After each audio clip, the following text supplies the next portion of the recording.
सबसे पहले तो मैं सभी सम्मानित व्यक्तियों को नमस्कार करता हूँ। जैसे कि मैं आजकल रोज एक नई कहानी पढ़ रहा हूँ और ये भी हमारे भारत का एक इतिहास है। रानी दुर्गावती की कहानी है। ये साहस और बलिदान का प्रतीक है। तो मुझे लगा कि इस कहानी को भी मुझे अपने इस चैनल पर डालना चाहिए।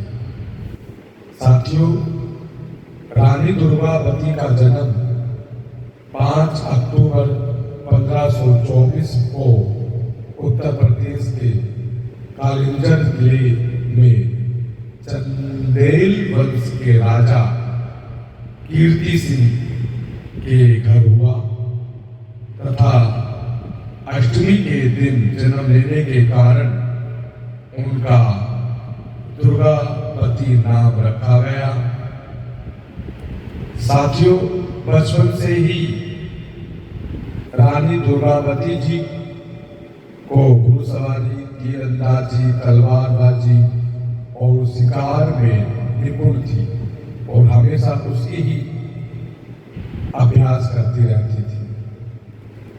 साथियों, उनका जो विवाह और राज्य की बागडोर की मैं बात करूंगा।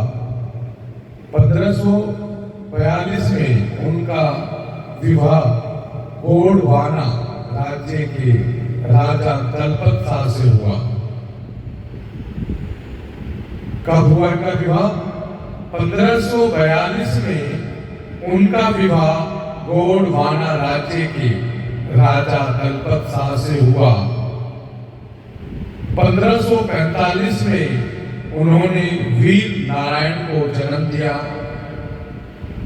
और 1550 में राजा दलपत शाह के निधन के बाद रानी ने अपने नाबालिग पुत्र के नाम पर शासन की बागडोर संभाली और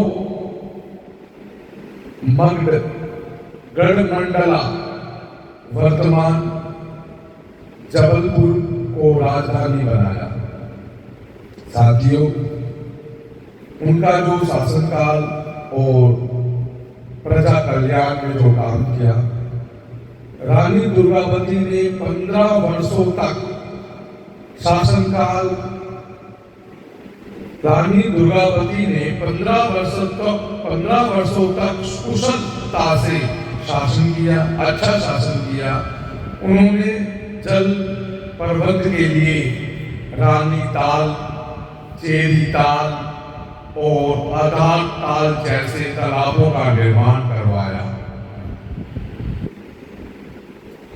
उनके शासन में प्रजा सुखी और समृद्ध थी, बड़ी खुश थी और राज्य की अर्थव्यवस्था मजबूत थी। उनकी जो अर्थव्यवस्था मजबूती पर थी। साथियों, उन्होंने मुगलों के साथ संघर्ष किया और वीर गति को प्राप्त हो गई। ये कब हुई?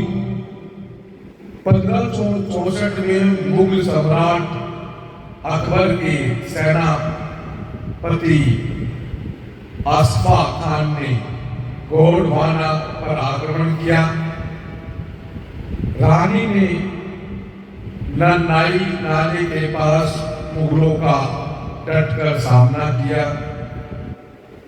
24 जून 1564 को युद्ध में घायल होने के बाद उन्होंने आत्मसमर्पण करने के बजाय अपनी कटार से आत्म बलिदान कर लिया। साथियों, प्रेरणा और विरासत पर मैं बात करूंगा रानी दुर्गावती की। रानी दुर्गावती का जीवन साहस, आत्मसम्मान और मातृभूमि के प्रति निष्ठा का प्रतीक है। उनकी स्मृति उनको याद किया जाता है जब उनकी याद में